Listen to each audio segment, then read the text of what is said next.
ఉండేది. కానీ యేసు ప్రభు ఎప్పుడు బాగు చేయలేని దానికోసం వెతికి వచ్చి మరి జీవితాన్ని ఇచ్చేవాడు. నీకు నాకు ఎవరెవరైతే ఆయన మాట పెట్టినారో వారందరికీ అవకాశం. నువ్వు ఆయన చేతుల్లో నీ జీవితాన్ని పెట్టి, నీ పిచ్చి ఆలోచనలు పక్కన పెట్టి, ఆయన ఆలోచన, ఆయన చిత్తం నీ జీవితాన్ని తీసుకుని ఉంటే అద్భుతాలు చూస్తాం. అద్భుతాలు చూస్తాం. ఇక్కడ కూడా జరిగిన విషయం ఏంటో తెలుసా? ఎప్పటికీ పనికిరాడు. ఇంకా ఇంట్లో వాళ్ళు కూడా ఆశ వదిలేసి వాడు వదిలేశారు ఆ అబ్బాయిని. అది యేసు క్రీస్తు ఏం చేశాడు తెలుసా? బాగు చేసి తీసుకుని వెళ్ళిపోయాడు. ఆ యేసు తనని తీసుకుని వెళ్ళిపోరా. ఏం చెప్పారు యేసు? నేను కూడా నీతో వచ్చేస్తాను. నా అబ్బాయి బతిమాడుతుంటే ఏం చెప్పారు ప్రభు? నాతో రావద్దు, మీ ఇంటి వారి యొద్దకు వెళ్ళి ప్రభువు నీ యొద్ద కనికరపడి ఏం చేశాడు నువ్వు వెళ్ళి చెప్పు అని చెప్పారు.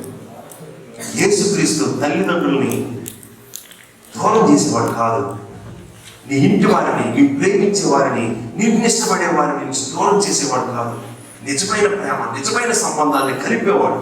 ఈ దెయ్యం నీ సంబంధాలు పాడు చేసి విడగొట్టిస్తూ ఉంటే, వంటవాడిని చేసేస్తూ ఉంటే నిన్ను యేసుక్రీస్తు మరణానికి ఇచ్చే అవకాశం ఏంటో తెలుసా? ఎక్కడ ప్రేమను కోల్పోయావో, ఎక్కడ సంబంధాన్ని కోల్పోయావో ఆయన మరలా తిరిగి కలుపుతాడు. నీ అమ్మానాన్న నీ మీద ఆశ వదిలేశారు కదా, నీకు ఒక దేవుడు పాడైపోయిన వాళ్ళని, ఒంటరితనంలో ఉన్నవారిని, ఓడిపోయిన వారిని, మరణంలో ఉన్నవారిని, అంధకారంలో చీకట్లో ఉన్నవారిని, తను తాను నిందించుకొని గాయపరుచుకొని ఆత్మహత్య చేసుకోవాలనుకుంటున్న వారిని దర్శించే దేవుడు ఒకడు ఉన్నాడు. ఆ దేవుడు మనిషిని బాగు చేస్తాడు, ఇంటికి పంపిస్తాడు, అమ్మానాన్నకి ఇస్తాడు. యేసుక్రీస్తు ఎవరో నీకు అర్థమైతే నువ్వు చేయాల్సిన పని ఏంటో తెలుసా? నీ బిడ్డలు ఒకవేళ నీ మాట వినకుండా పరిగెడుతున్నారంటే వాళ్ళు ఇంకా తిట్టొద్దు, శాపనార్థాలు పెట్టద్దు. వాళ్ళు ఒక దెయ్యం కంట్రోల్లో ఉన్నారు. ఆ దెయ్యం చేతుల నుంచి నీ బిడ్డను కాపాడుకోలేవు, కానీ కాపాడగలిగేవాడు యేసుక్రీస్తు. కాబట్టి నీ బిడ్డల కోసమైనా, మీ అన్నయ్య కోసమైనా, మీ తమ్ముడు కోసమైనా, అమ్మ చెల్లెళ్ళు, మీ తమ్ముడు కోసమైనా, మీ అక్క కోసమైనా, వాళ్ళ జీవితాల కోసం మీరే ప్రార్థన చేయాలి. మీ నాన్న తాగి తందనాడి ఇంట్లో చాలా బాధలు పెడుతున్నాడా? ఆయన దెయ్యం కంట్రోల్లో ఉన్నాడు. నేను కాపాడుకోవడానికి నీవు కిరోసిన్ పోసుకొని తగలబెట్టి చచ్చిపోయినా ఆయన మారాలనుకున్నాడు, కానీ మారలేడు. ఎందుకో తెలుసా? దెయ్యం పని చేస్తుంది. మీ నాన్ననైనా, మీ అమ్మనైనా, మీ తల్లి అన్నదమ్ములైనా, అక్క చెల్లెలైనా, మీ స్నేహితులైనా, మీ జీవితానైనా బాగు చేయగలిగేవాడు యేసుక్రీస్తు. ఆయన పరిగెత్తుకొని వచ్చి మరీ చేస్తాడు. నువ్వు నేను అడగలేదు, ఎప్పుడు చెప్పలేదు. ఆ పరలోకం దాటి ఇక్కడికి వచ్చినట్టు ఇక్కడి అబ్బాయిని బాగు చేయడానికి సముద్రం దాటి వచ్చాడు. ఒక్కడి కోసం వచ్చాడు. ఆ ఒక్క పని చేసి వెళ్ళిపోతానని యేసయ్యకి ముందే తెలుసు, కానీ అంత పని, అంత ప్రయాణం పెట్టుకున్నాడు నీకోసం. కష్టం అని అనుకోడు. ఎందుకో తెలుసా? నువ్వు అంటే చాలా ఇష్టం. ఎంత ఇష్టమో ఈ మాట నేను చెప్తున్నాను, శ్రద్ధగా వినండి. నేను చిన్నప్పుడు దాదాపు ఇంటర్మీడియట్ డిగ్రీ చదువుతున్న రోజులు అనుకుంటాను, గుజరాత్లో భూకంపం వచ్చిందండి. ఆ గుజరాత్లో భూకంపం వచ్చినప్పుడు అవును సార్ 2001 కచ్, భుజ్ అని 2 పట్టణాల్లో భూకంపం వచ్చిందండి. కచ్ అని, భుజ్ అని 2 పట్టణాలు ఉన్నాయి గుజరాత్ రాష్ట్రంలో. ఆ రెండింటిని కేంద్రంగా చేసుకుని పెద్ద భూకంపం వచ్చింది. ఆ భూకంపం వచ్చినప్పుడు చాలా బిల్డింగ్లు కూలిపోయి 30,000 మంది చనిపోయారండి. 30,000 మంది చనిపోయినట్టు మరుసటి రోజు పేపర్లో వచ్చింది. ఉదయం 11:30 ప్రాంతంలో భూకంపం వచ్చింది. పెద్ద పెద్ద బిల్డింగ్లు కూలిపోయారు. కింద చాలా మంది ఉండి పచ్చనైపోయి చచ్చిపోయారు. మరుసటి రోజు పేపర్లో దాదాపు 30,000 మంది మరణించారని రాశారు. ఆ సవాలుని తీయడానికి, ఇంకా ఆ పడిపోయిన కూలిపోయిన బిల్డింగ్ల కింద ఎవరైనా బ్రతుకుంటే వారిని కాపాడడానికి మిలిటరీ అంతా వెళ్ళారండి అక్కడికి. చాలా మంది సేవా సంస్థలు కూడా వెళ్ళారు. అందులో చాలా మంది క్రైస్తవులు కూడా వెళ్ళారు. ఆ మరుసటి రోజు సాయంత్రం 6 గంటలకి ఏం జరిగిందో తెలుసా? ఒక విషయం జరిగింది. అది పేపర్లో వేశారు. ఇంటర్నెట్ లో కూడా you can find it out. దాన్ని మీరు చూడొచ్చు ఇంటర్నెట్ లో కూడాను. ఆ న్యూస్ పేపర్ క్లిప్పింగ్ ఏం జరిగిందో తెలుసండి? ఈ రోజు ఉదయం 11:30 భూకంపం వచ్చి చాలా బిల్డింగ్ కొలాప్స్ అయి పడిపోతే అందులో ఇరుక్కుపోయారు చాలా మంది. ప్రాణాలతో కొంతమంది ఉన్నారు, చాలా మంది చనిపోయారు. వారిని కాపాడడానికి చాలా మంది వెళ్ళి సేవ చేస్తున్నారు. అప్పుడు జరిగిన ఒక సంఘటన. మరుసటి సాయంత్రం 6 అయింది. 6 గంటల టైంలో ఒక ఆయన అప్పటికే ఉదయం నుంచి పని చేస్తున్నాడేమో, అలసిపోయి పక్కన కూర్చొని మొహగడుకు నీరు తాగుతున్నాడు. ఎక్కడ కూర్చున్నాడో తెలుసా? ఆ పక్కన పడిపోయిన ఒక బిల్డింగ్ ఉంది. ఆ బిల్డింగ్ శిథిలాల మీద కూర్చొని నీరు తాగుతున్నాడు అలసిపోయి. ఈలోగా ఆ పడిపోయిన శిథిలాల కింద నుంచి చిన్న పాప ఏడుపు వినిపిస్తుంది. ఆ చిన్న పాప ఏడుపు వినిపిస్తే ఈ భూకంపాలు ఎలా వచ్చినప్పుడు ఈ సేవా కార్యక్రమాలు జరుగుతూ ఉంటాయి. బుల్డోజర్స్, ఈ ట్రాక్టర్ సౌండ్ల వల్ల సరిగ్గా వినిపించరు. ఆ సమాధానం వాటి కింద ఉన్న వాళ్ళు ఎవరైనా ఏడ్చినా క్యాక్ పెట్టినా సరిగ్గా తెలియదు. కాబట్టి జాగ్రత్తగా ఆలోచించాలి. కొద్ది సైలెంట్ గా ఉంటే ఒకవేళ ఎవరైనా బిల్డింగ్ల కింద చిక్కుకుపోతే వాళ్ళు వచ్చే అరుపులు బయటకు వినిపిస్తాయి. అయితే అక్కడ ఎక్కువ గోల ఉండడం వినిపించాలి. ఆ చిన్న పాప ఏడు వినిపిస్తుంది. ఇంకా జాగ్రత్త విన్నాడు. నిజంగానే ఎవరో ఇంకా బతికే ఉన్నారని తెలిసి ఆ పక్కన పనిచేస్తున్న వాళ్ళందరికీ పిలిచాడు. ఇక్కడ ఎవరో ఇంకా బతికే ఉన్నారు, ఇక్కడ హెల్ప్ చేద్దామని చెప్పేసరికి అందరూ అక్కడికి వచ్చి తాళ్ళు కట్టి ఆ గోడలు పడిపోయిన స్లాబ్ జాగ్రత్తగా తీశారు. ఆ బిల్డింగ్ మొత్తం కింద చూస్తే ఒక బేబీని కనిపెట్టారు. దొరికింది ఆ పాప. ఆ పాప వయసు ఎంత ఉంటుందో తెలిసింది, దాదాపు 10 నెలలు, 1 year కూడా ఏజ్ ఉంటుంది ఆ పాపకి. నెలల వయసు ఉన్న బేబీ పాప. మొహంతా రక్తపు మరకలు ఉన్నాయి, ఈ భాగం అంతా రక్తంతో ఉంది, రక్తపు మరకలు.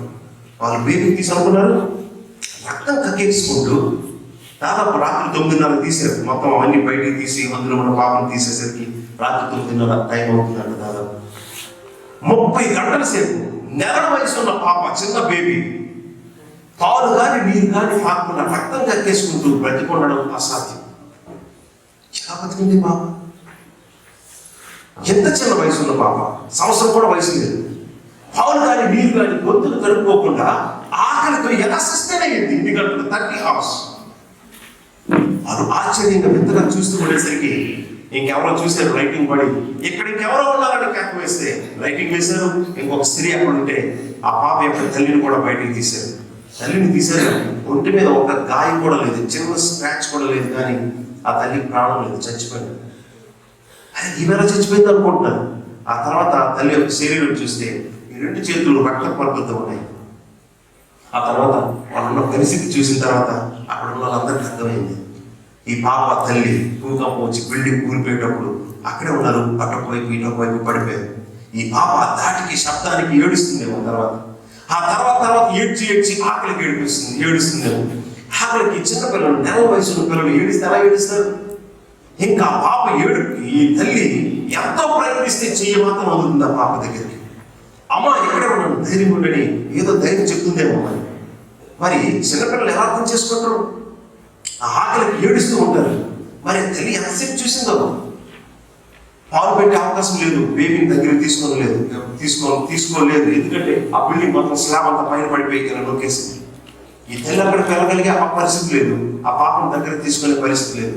ఎలాగైనా పాపను కాపాడుకోవాలి, నా చేతికి తగులుతున్న నా పాప ఆకలితోనే ఎలా ఏడుస్తుందంటే ఇంకేదో పెట్టకపోతే చచ్చిపోతుంది. ఏం పెట్టడం, ఏ అవకాశం లేదు. అప్పుడు ఆలోచన వచ్చిందేమో ఆ తల్లికి, చెయ్యి మాత్రమే ఉంటుంది కదా, ఈ పాపని కడుపు నింపాలి. ఎలా ఉంటుంది? వేలు తీసుకొని నోట్లో కరిచేసుకొని ఆ పాప నోట్లో పెట్టి, ఆ పాప ఆకలికి చాలాసేపు నుంచి ఏడుస్తుంది కదా, ఆ గాయపడిన ఆ వేలు నుంచి వస్తున్న రక్తాన్ని పీల్చుకుంటూ తాగేస్తుంది. ఇంతసేపు ఏడుస్తుంటే మా అమ్మకి నేను ఇప్పుడు గుర్తొచ్చేది, ఇప్పుడు పాలు పెడుతున్నాను. వాళ్ళకే తెలుస్తుంది పాలు నీరు ఏం పెడుతున్నాను, చీకట్లో ఉన్నది. ఆ పాప తాగేస్తూ ఉంది. కొద్దిసేపు రక్తం గడ్డకట్టిపోయిందేమో, అందులో నుంచి ఆ రక్తం రావట్లా. ఆ పాప అనుకుంటున్నట్టు పాలు నీరు రావట్లా. రాకపోతే గట్టిగా కరిచేస్తారు కదా పిల్లలు, అందులో నుంచి పాలు రాకపోతే అది ఇంకా కాయ ఎక్కువ, బాగా నొప్పి ఎక్కువ అవుతుందేమో ఈ తల్లికి. ఇది పెట్టడం కంటే ఇంకొక వేలు కొరిగేసి పెట్టుకోవడం బెటర్ అనిపించిందేమో. అలాగే ఇంకొక వేలు కొరిగేసి మళ్ళీ పాప నోట్లో పెట్టి ఆ పాప అలాగే తాగుతుంది. ఆ పాప ఏడుస్తున్న ప్రతిసారి అలాగే చేసిందేమో. మరి చివరికి ఈ తల్లి చనిపోవడానికి కారణం కూడా పోస్ట్ మార్టం రిపోర్ట్లో కూడా ఉన్నది. ఏంటో తెలుసా? గంటకి 70 తగల తలకి, హార్ట్ అటాక్ కూడా రాలేదు. కానీ ఎలా చచ్చిపోయింది స్త్రీ? బ్రతకడానికి ఆధారమైన రక్తం లేదు. ఎక్కడికి పోయింది రక్తం? తన పాపను బతికించుకోవడానికి, తను బ్రతకడానికి అవసరమైన చివరి రక్త బొట్టు వరకు కాచి ఇలా ప్రాణం పెట్టింది. ఈ తల్లి ప్రేమ అంత గొప్పది. మరి నేను ముందు చెప్పినట్టు ఆ బలిని, ఈ రేంజ్లో ప్రేమ చూపించిన ఈ తల్లిని సృష్టించిన వాడే ఎప్పటికీ అర్థం కాని రేంజ్లో ఈ సృష్టిని సృష్టించాడు. మరి ఆయన ప్రేమిస్తే ఏ రేంజ్లో ప్రేమిస్తాడో తెలుసా? నీ కోసం, నీ పాపాన్ని బట్టి నువ్వు నరకానికి వెళ్ళిపోతుంటే, నీ పాపాన్ని బట్టి నీ జీవితం పూర్తిగా నేను కూడా పాడు చేసుకుంటే, మరలా జీవితాన్ని ఇవ్వడానికి అనేది వినండి, నిన్ను వెతుక్కొని బాధ్యత కలిగిన ఒక మంచి తండ్రిగా పరిగెత్తుకొని వచ్చి నీ కోసం చేయాల్సింది చేశాడు. శిలువ మీద ప్రాణం పెట్టాడు. ఆ తల్లి చూపించిన ప్రేమ కంటే అన్కంపారబుల్, ఇన్కాంప్రహెన్సిబుల్, హైలీ ఇన్కాంప్రహెన్సిబుల్ యేసుక్రీస్తు ఎప్పుడు నా కోసం చనిపోయాడో తెలుసా? నేను అతి భయంకరమైన పాపిగా జీవించినప్పుడే, ఆయనకి శత్రువుగా ఉన్నప్పుడే నీ కోసం ప్రాణం పెట్టడానికి వచ్చాడు. ఈ తల్లి ప్రాణం పెట్టడంలో అంత పెద్ద పాయింట్ లేదండి. చిన్న బేబీ కాబట్టి కొంత రక్తం ఇస్తే ఈ నన్ను ఎవరు బయటకు కాపాడతారు, నేను మళ్ళా రక్తం ఎక్కించుకొని బతికేస్తాను అనుకుందేమో. కానీ యేసు ప్రభు ఎలాంటి వాళ్ళ కోసం ప్రాణం పెట్టాడు తెలుసా? ఆయన్ని అవమానించి అతి అసహ్యమైన కార్యాలు చేసే నిన్ను నన్ను రక్షించడానికి వెనకాడకుండా వెతుక్కొని మరీ వచ్చి నీకు జీవాన్ని ఇస్తూ ఉన్నాడు, జీవితాన్ని మరలా ఇస్తున్నాడు. నీవు అనుకోవచ్చు, నీ జీవితాన్ని చూసుకుంటే ఎవరు నీకు గౌరవించరు, ఎవరు నిన్ను పట్టించుకోరు, ఎవరు నిన్ను గుర్తించరు. కానీ యేసు ప్రభు మాత్రం నీ కోసం ప్రాణం పెట్టడానికి వెనకాడకుండా వచ్చాడు. ఒక్క మాట వినండి, నీ కోసం చనిపోయిన వాడు నమ్మకపోతే నువ్వెవరు నమ్ముతావు? మరి నీ కోసం మరణించడానికి కూడా వెనకాడకుండా అంత ప్రేమను, అమ్మా వెళ్ళిపోదులేండి, మీకోసం మరణించడానికి కూడా వెనకాడకుండా అంత ప్రేమను చూపించే వాడిని నువ్వు నమ్మకపోతే మరి ఎవరిని నమ్ముతావు? బయటికి రంగులు వేసుకొని కలర్కి ఇచ్చే వాళ్ళని నమ్ముతావా? వాళ్ళ కోసం పరిగెట్టేస్తావా? ఎక్కడికైనా ఎవరైనా కొట్టేస్తావా వాళ్ళ కోసం? వాళ్ళందరూ స్థిరమైన వాళ్ళు కాదు, అమ్మా నాన్న కూడా స్థిరమైన వాళ్ళు కాదు. నువ్వు వాళ్ళకి నచ్చని పని, వాళ్ళ పరుగు తీసే పని చేస్తే వీడు చచ్చిన బాగుండని వాళ్ళు అనేస్తారు. వాళ్ళ ప్రేమ కూడా స్థిరమైంది కాదు. భూమి మీద ఏ మనిషి ప్రేమ కూడా స్థిరమైంది కాదు. ఎప్పటికీ మారని ఒకేలా ప్రేమించే ప్రేమ యేసుక్రీస్తుది. అలాంటి ప్రేమ నీ పట్ల ఎంతో అపారంగా చూపిస్తే ఆయన అవమానిస్తూ ఉన్నాం. అయితే ఆ రోజు ఆ తల్లి చేసిన విషయాన్ని చూసి అక్కడ ఉన్న కొంతమంది క్రైస్తవులు యేసుక్రీస్తు కూడా లోకాన్ని ప్రేమించి ఇలాగే రక్తం కార్చాడు, ఈ తల్లి చూపిన లాంటి ప్రేమే ప్రతి మనిషి కోసం చూపించాడని వాళ్ళు సువార్త చెప్పేస్తున్నారు. అంతే, వాళ్ళు ఏ రేంజ్లో సువార్త చెప్పారు. కానీ ఆ మరుసటి రోజు హిందూ పేపర్లో, భూకంపం వచ్చిన 3వ రోజు హిందూ పేపర్లో, హిందూ న్యూస్ పేపర్లో, నేను చెప్పిన క్లిప్పింగ్ ఇదే, హిందూ న్యూస్ పేపర్లో ఫ్రంట్ పేజీలో ఏమని వేసారో తెలుసా? తల్లి ఫోటో వేసి, ఆ పాప ఫోటో వేసి, పిక్చర్ వేసి ఇలా రాశారు. అక్కడ హెడ్డింగ్, హెడ్లైన్ నేను చదువుతున్నాను, శ్రద్ధగా వినండి. ఇది హిందూ న్యూస్ పేపర్లో వచ్చిన విషయం. హిందూ న్యూస్ పేపర్ అంటే అది ఇంగ్లీష్ న్యూస్ పేపర్. అంత మాత్రం కాదు, అది హిందూ మతానికి ఎక్కువగా సపోర్ట్ చేసే ఆ పార్టీకి సంబంధించిన న్యూస్ పేపర్. వాళ్ళు ఏమని రాశారో తెలుసా? ఇలా హెడ్లైన్ ఇచ్చారు, if this is the love of Christ, I have no issues to become Christian. If this is the love of Christ, I have no issues to become a Christian. ఇదే నిజముగా క్రీస్తు ప్రేమ అయితే నేను క్రైస్తవుని అవ్వడానికి నాకు ఏ ఆటంకం లేదు. ఇదే నిజంగా క్రీస్తు ప్రేమ అయితే నేను క్రైస్తవుని అవ్వడానికి నాకు ఏ ఆటంకం లేదు.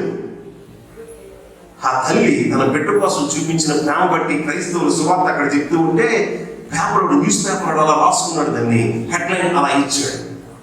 అయితే నాకు ప్రశ్న వచ్చింది తర్వాత, ఇలా రాసుకున్నది హిందువులు కదా, హిందూ ఎడిటర్ కదా, హిందూ మతం అంటే ఒక రకమైన పౌరుషం ఉన్న వాళ్ళు కదా రాసుకున్నారు. వాళ్ళకి 3 కోట్ల మంది దేవతలు ఉన్నారు కదా.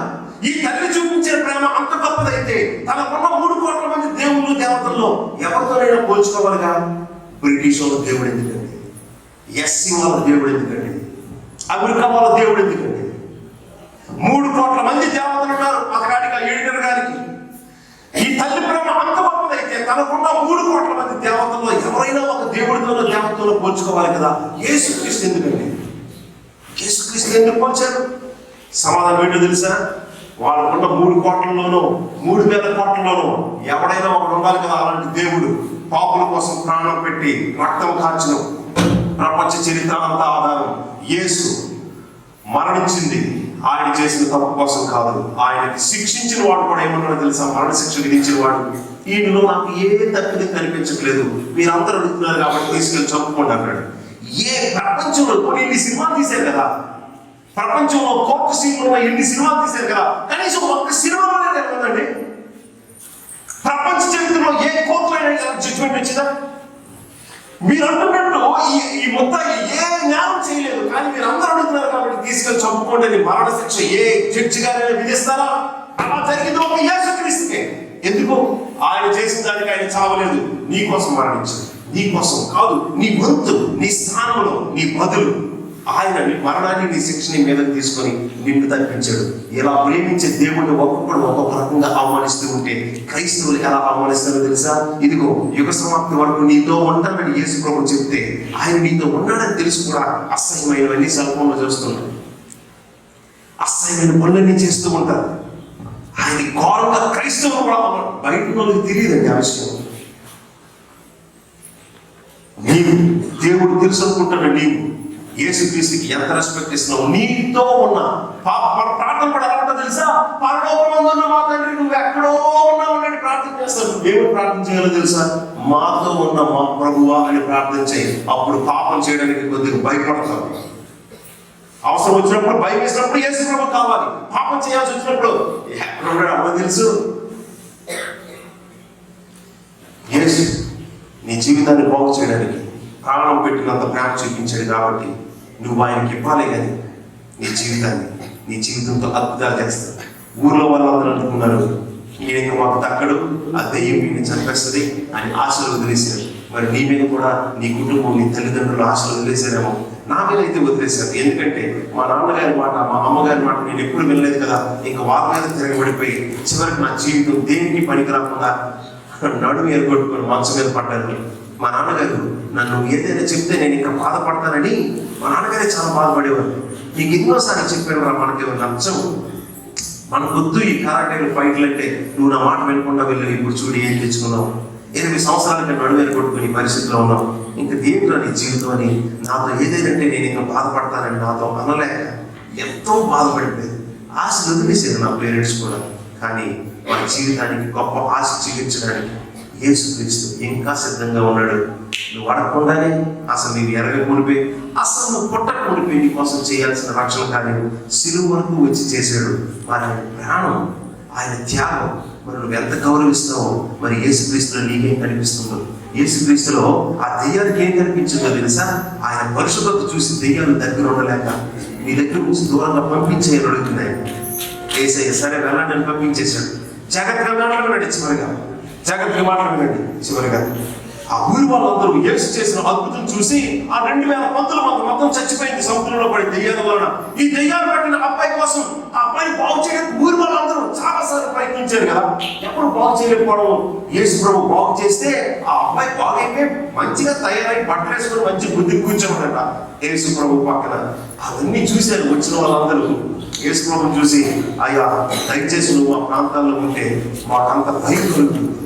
ఎన్నో పందులు చచ్చిపోయాయి, మాకు చూస్తే భయం వేస్తుంది. అన్ని పందులు చచ్చిపోయాయంటే ఈ అబ్బాయిలో ఉన్న దెయ్యాలు ఎంత శక్తివంతమైనవో మరి మా ఊరి మీదకి వచ్చి ఏం చేస్తాయో మాకు భయం వేస్తుంది. బాబు నువ్వు ఉంటే మాకు భయం, దయచేసి వెళ్ళిపోని యేసయ్య బతిమాలుకుంటే యేసయ్య వెళ్ళిపోయారు. వాళ్ళు ఏం చూశారు? యేసయ్య దగ్గర వెళ్ళిపోమని అడుగుతున్నారు. యేసుక్రీస్తు యొక్క శక్తి ప్రభావాన్ని చూసినాడు ఎవడు? అయ్యే బాబోయ్ నీ దగ్గర మేము ఉన్నాం, దయచేసి మా దగ్గర నుంచి వెళ్ళిపో అంటాడు.